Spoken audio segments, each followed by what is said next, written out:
এবার বান্দা বলে, আল্লাহ আমি তোমাকে রাজি করতে চাই, শয়তান আমাকে দেয় না।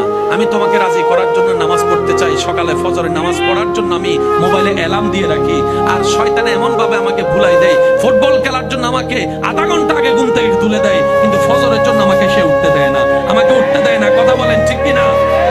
আমি তোমাকে খুশি রাখার জন্য হালাল ইনকাম করতে যাই, কিন্তু সেই শয়তান আমার বউয়ের মাথায় ভর করে বিভিন্ন কথা শুনাই, আমাকে এই জিনিস সেদিক বুঝায় আমাকে সে 2 নম্বরে কাজ করতে দেয়, আমার বন্ধুর কথা শুনাই আমাকে সে নেশার মধ্যে ঢুকাই দেয়। আল্লাহ আমি তোমাকে খুশি রাখতে চাই, কিন্তু শয়তান আমাকে দিচ্ছে না। বিভিন্ন বন্ধু বান্ধব এসে আমাকে এমন এমন কান পরা দেয়, অনেকে সুদে লেগে গিয়েছে, অনেকে খারাপ কাজে লেগে গিয়েছে, অনেকে 2 নম্বরের কাজের মধ্যে লেগে গিয়েছে। কথা বলেন ঠিক কিনা? অনেকে 1 কেজি চলা দিতে গিয়ে, চিনি দিতে গিয়ে আধা কেজি কমাই দিয়েছে, এমনও আছে। আল্লাহ আমি ভালো করে চলতে চাই, কিন্তু কেমন জানে শয়তান আমার মাথায় রাগ ঢুকাই দিয়েছে, হিংসা ঢুকাই দিয়েছে। আমি ভাই হয়ে নিজের মায়ের পেটের ভাইয়ের কল্যাণ দেখতে পারি না, আমার ভাতিজা ভাইয়ের ছেলের কল্যাণ দেখতে পারি না, আমার ভিতরে কেমন জানি জ্বলে। আমি পরাজিত হতে চাই না, আমি জিততে চাই। সেজন্য নিজের ভাইকে, মায়ের পেটের ভাইকে হারিয়ে আমি বড় হয়ে জিততে চাই। আল্লাহ আমি জানি এগুলো মানুষের কাজ, এগুলো তোমার পছন্দ না, কিন্তু শয়তান আমাকে দিয়ে করাচ্ছে। আল্লাহ আমি করবো তো কি করবো, করবো তো কি করবো? রব বলে যে আমাকে কি সত্যি তুই খুশি করতে চাস? আমরা বললাম আল্লাহ চেষ্টা তো করি তোমাকে খুশি করার, কারণ জমিনটা তোমার, তুমিই থাকতে দিয়েছো, দেহটা তোমার, তুমি আমাকে দান করেছো, চোখ 2টা তো তোমার করা দান। সুবহানাল্লাহ। যে জবান দিয়ে কথা বলি সেটাও তোমার দান। আল্লাহ আমার সবকিছু তো তোমার দান, আমার প্রাণটাও তোমার দান, আমার রিজিকটাও তোমার দান, আমার স্ত্রীও তোমার দান, আমার সন্তানও তোমার দান, আমার স্বামীও তোমার দান, আমার শ্বশুর শাশুড়ি তোমার দান, আমার মা বাবা তোমার দান, আমার সমস্ত কিছু তো আল্লাহ তোমার দান, নিঃশ্বাসটা তোমার দান, ফলফলা দিয়ে তোমার দান। আল্লাহ তোমাকে খুশি করতে চাই, কারণ আমি জানি তুমি খুশি হলে সৃষ্টি জগৎ আমার হয়ে যাবে, তুমি একবার খুশি হলে জান্নাত আমার হয়ে যাবে। সুবহানাল্লাহ, সুবহানাল্লাহ, সুবহানাল্লাহ। বান্দা বলে আল্লাহ আমি তোমাকে খুশি রাখতে চাই। রব বলে যে তাহলে একটা কাজ কর, নবীর মহব্বতটা অন্তরে নিয়ে শয়তান যা পছন্দ করে সে কাজগুলোকে উল্টা করা শুরু কর, উল্টা করা শুরু কর। শয়তান যেটা করতে বলবে সেটা থেকে দূরে থাকবি, শয়তান যেটা না করবে সেটাকে তুই আরো বেশি করে করবি, এইভাবে চেষ্টা কর। আল্লাহ পাককে বান্দা বলে আল্লাহ আমি চেষ্টা করলেও কেমন জানি অনেক সময় পারি না। রব বলে যে তুই ফেল হলে ফেল হ, সমস্যা নাই, আমাকে খুশি করতে চেষ্টা করেও যদি ফেল হস, এই ফেলটাই 1000 পাশের চাইতে উত্তম হয়ে যাবে, 1000 পাশের চাইতে উত্তম হয়ে। বান্দারে তুই তোর জায়গায় চেষ্টা কর, না পারলে আমাকে একবার ডাক দিবি। সুবহানাল্লাহ জোরে বলি। বান্দা তোর চেষ্টা তুই কর শয়তানকে হারানোর, না পারলে আমাকে একবার ডাক দিবি। আল্লাহ কিভাবে ডাক দিব তোমাকে? রব বলে যে তুই যখন পারবি না তখন বলবি আউযু বিল্লাহি মিনাশ শাইতানির রাজিম, আউযু বিল্লাহি মিনাশ শাইতানির রাজিম, আউযু বিল্লাহি মিনাশ শাইতানির রাজিম। বান্দারে তুই মনে মনে একবার বলবি আউযু বিল্লাহি মিনাশ শাইতানির রাজিম। তুই যখন পারবি না তখন আমাকে ডাক দিবি, আমি দেখি, তারপর আমি সাহায্য করব না। কারণ কি জানিস, আমি প্রেমিক খুঁজতে চাচ্ছি যে 1000 শয়তান বাঁধা দেওয়ার পরও সমস্ত বাঁধা ফেলিয়ে দেওয়াল ডিঙ্গিয়ে কে আমাকে খুশি করতে আসে, আমি সে বান্দার চেহারা দেখতে চাই, আমি সে বান্দার চেহারা দেখতে চাই। সুতরাং আমি একটু অপেক্ষা করব তোদের প্রেমটা পরীক্ষা করার জন্য। আমি যখন দেখব কোনো বান্দা 1000 বান্দার পরও আমি আল্লাহকে খুশি করার জন্য এগোতে আছে, চেষ্টা করছে, সে যখন আউযু বিল্লাহি মিনাশ শাইতানির রাজিম বলে আমি রবকে ডাক দিবে, তখন আমি আল্লাহ কুদরতিভাবে ওই বান্দার চতুর্পাশে এমন রহমতের দেওয়াল তুলে দিব শয়তান আর ভিতরে ঢুকতে পারবে না। বলেন সুবহানাল্লাহ। সেজন্য অনেক সময় রাগ করে অনেক কাজ আমরা করে ফেলি, অনেক কথা বলে ফেলি, মাথা ঠান্ডা হওয়ার পরে নিজে নিজে আফসোস করি। এবার বলেন রাগটা কি ফেরেশতা থেকে আসে না শয়তান থেকে আসে? আমাদের সাথে নাকি শয়তানের কি জানি চলতেছে, এই তো বলেন না আমাদের শয়তানের সাথে কি জানি চলতেছে। তো যুদ্ধ যখন চলে তখন তার ঘরে কি খাবার খাওয়া যায়? যার সাথে যুদ্ধ চলে তার সাথে কি দেখা করলে করা যায়? তুই তোর জায়গা, আমি আমার জায়গায়, ঠিক কিনা? এবার আওয়াজ দিয়ে বলেন রাগটা ফেরেশতা থেকে আসে নাকি শয়তান থেকে? তাহলে আজকে থেকে আমরা রাগ আসলেও শয়তান দিলেও না নেওয়ার চেষ্টা করব, বলি সবাই ইনশাআল্লাহ। এবার সব উম্মত মিলে যখন বুঝতে পারলো রাগ আসে শয়তান থেকে, রাগের কাজ, রাগের কথা, রাগের বাক্য, রাগের আচরণ সবগুলাই পরের জন্য ভুল হয়। বর্তমানে সঠিক মনে হলো মেজাজ ঠান্ডা হলে বেশিরভাগ জিনিস ভুল হয়। যেমন অনেকে রাগ করে বউকে স্বামীকে তালাক দিয়ে একটা যে তালাক দিয়ে দেয়, তালাকটা দেওয়ার পরে যখন মেজাজ ঠান্ডা হয় তখন নিজের ভুল নিজে বুঝতে পারে তালাকটা দেওয়াটা ঠিক হয় নাই, উচ্চারণ করা ঠিক হয় নাই, কিন্তু অনেক সময় অনেক কিছু করারও থাকে না। এখন সব নবীর উম্মতরা যখন এই জিনিসটা বুঝতে পারবে যে শয়তান রাগ দিয়ে আমাদেরকে আল্লাহর দুশমন বানাচ্ছে। এবার সমস্ত উম্মতরা মিলে নবীজির কাছে প্রশ্ন রাখলেন, ইয়া রাসূলুল্লাহ, রাগ করা শয়তানকে খুশি করা, রাগ করা শয়তানকে খুশি করা। ইয়া রাসূলুল্লাহ, আমি তো শয়তানকে খুশি করতে চাই না, আমি তো আমার রহমানকে খুশি করতে চাই, আমি তো আমার আল্লাহকে খুশি করতে চাই, সুবহানাল্লাহ, আমি তো আমার মালিককে খুশি করতে চাই। ইয়া রাসূলুল্লাহ, রাগ উঠলে আমি কি করব? পৃথিবীর বড় বড় বড় বড় বড় বড় মানুষের কাছে এটার কোনো উত্তর নাই, আপনি যদি একটু বলে দেন। কারণ আপনাকে তো আল্লাহ তাআলা আর রহমান আল্লামাল কোরআন দিয়েছেন, আপনাকে তো আল্লাহ ওয়ামা আরসালনাকা ইল্লা রাহমাতাল লিল আলামিন করেছেন, সুবহানাল্লাহ। আপনি তো আল্লাহর হাবিব নবী, আর আল্লাহও বলেছেন আপনার কাছে আসতে কোরআনের মধ্যে। ইয়া রাসূলুল্লাহ, একটু সমাধান দেন। নবী বলে, উম্মত বেশি টেনশন করার দরকার নাই।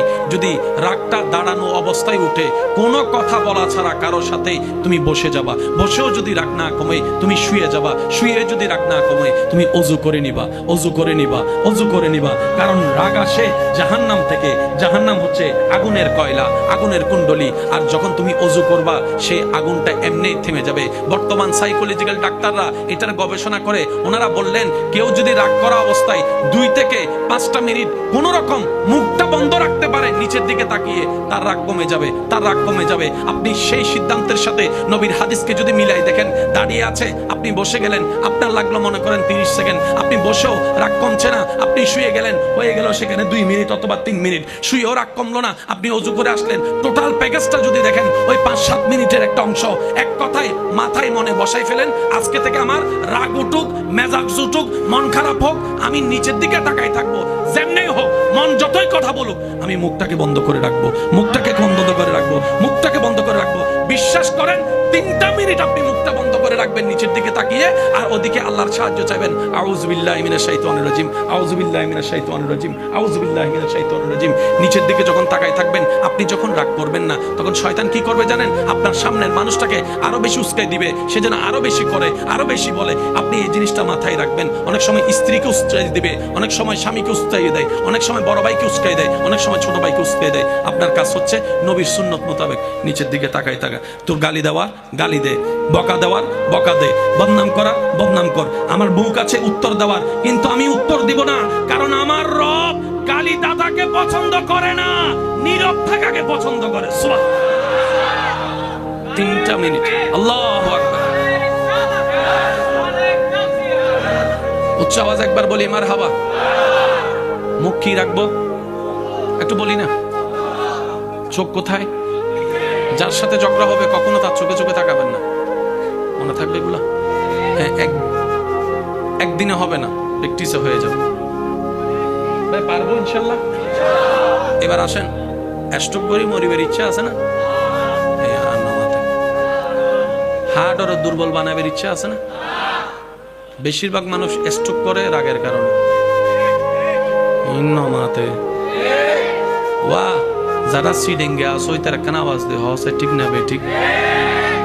বেশিরভাগ মানুষ অসুস্থ হয়ে যায় বেশি রাগের কারণে, হার্ট দুর্বল হয়ে যায় বেশি রাগের কারণে, ব্লাড প্রেশার বেড়ে যায় বেশি রাগের কারণে।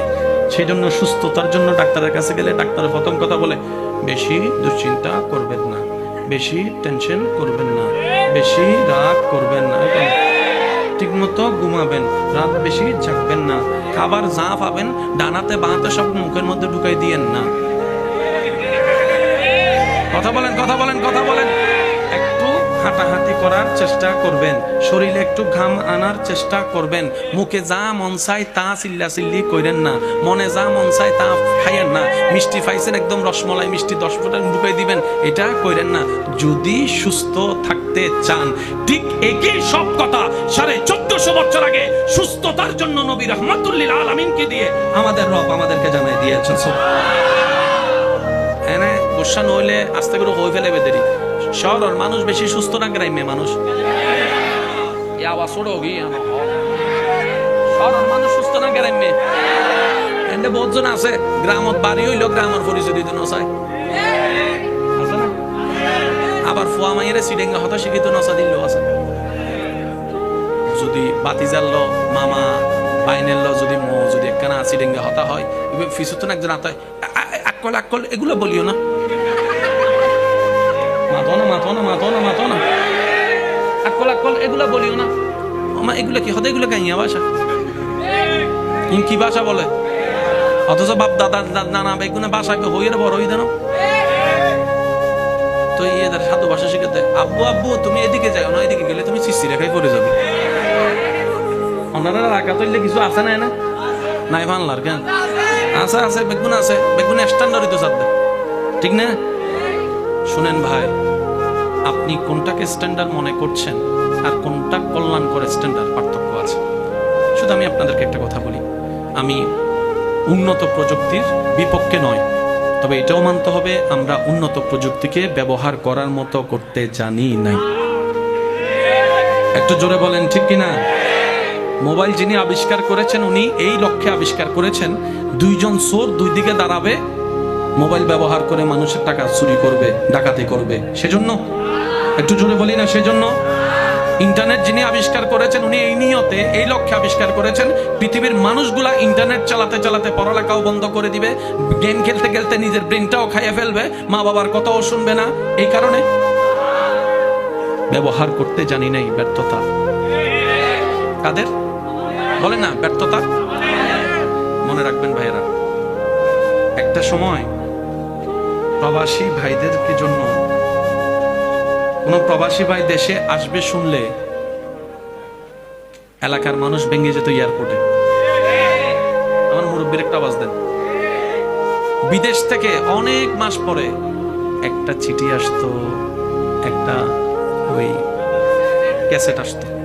ওই ক্যাসেটটা যখন ঘরে প্লে করা হতো সবাই মিলে মুগ্ধ ভাবে শুনতো কি বলে। আবার সেই ক্যাসেটের উত্তর দেওয়ার জন্য আরেকটা রেকর্ড করে সবাই মিলে এক একজন কথা বলে সে রেকর্ডটা পাঠাতো। একটা চিঠির জন্য, একটা ক্যাসেটের জন্য মানুষ মাসের পর মাস, মাসের পর মাস, মাসের পর মাস অপেক্ষা করত। যেখানে ছিল ভালোবাসা, যেখানে ছিল মায়া, যেখানে ছিল আবেগ, যেখানে ছিল মমতা, নির্ভেজাল ভালোবাসা। কথা বলেন ঠিক কিনা? বিজ্ঞানের কল্যাণে আজকে সেই হাজার মাইল দূরের মানুষকে ভিডিও কলের মাধ্যমে যখন দেখার সুযোগ হয়েছে, এমন অধপতন আমাদের হয়েছে, বিদেশ থেকে কে কখন আসে কারো কোনো খবর থাকে না, কারো কোনো খবর থাকে না।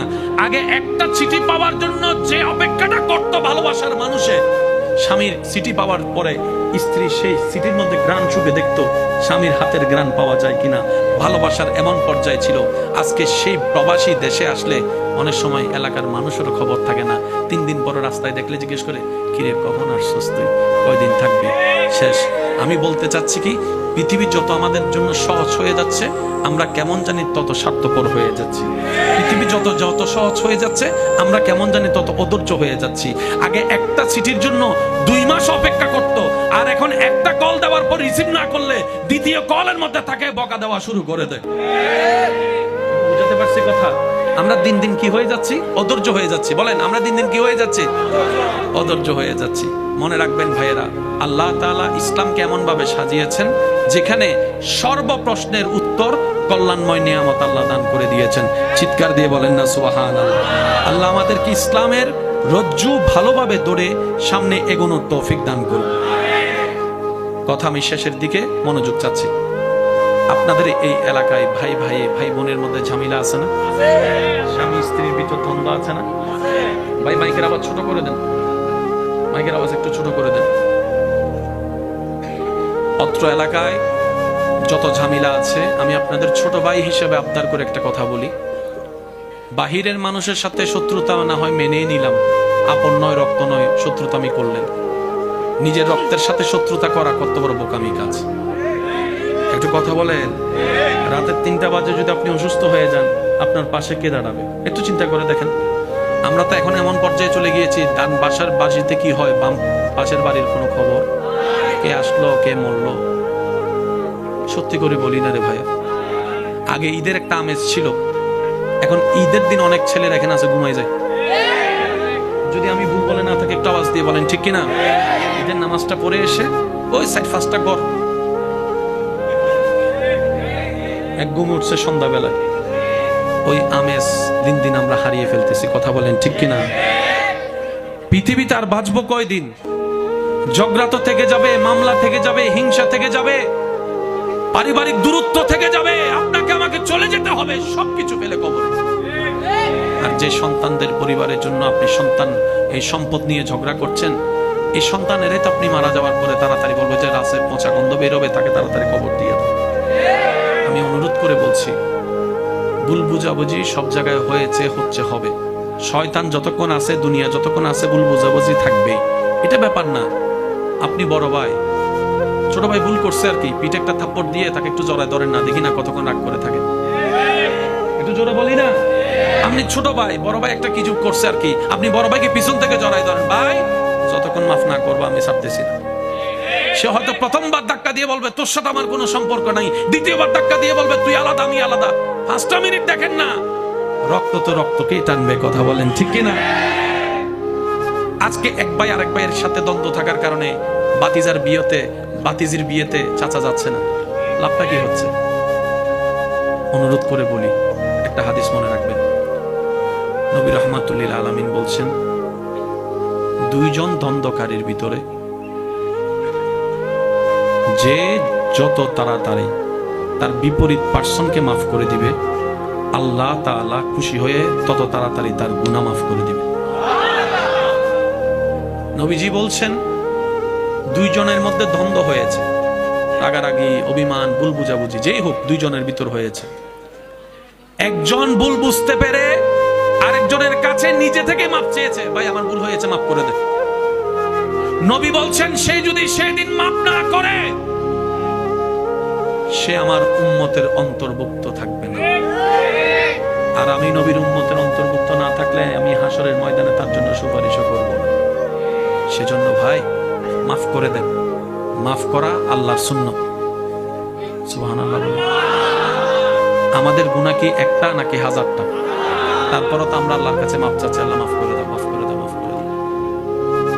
আল্লাহ কি মাফ করতে রাজি আছে না নাই? সবাই বলেন ইন্নাল্লাহা ইয়াগফিরুয যুনুবা জামিআ। আল্লাহ কোরআনে বলছেন সিবগাতাল্লাহ, আমি আল্লাহর রঙে রঙিন হয়ে যাব। শুনেন, আমরাও বাংলাদেশি, আমার ভাইও বাংলাদেশি, প্রশাসনের ভাই। কোন দেশি? কোন দেশি? আমাদের শরীরে কোনো স্পেশাল পোশাক, কিন্তু ওনার শরীরে পোশাক। আপনি যদি ওনার শরীরের মধ্যে পোশাক অবস্থায় হাত দেন, সরকার বাদী মামলা।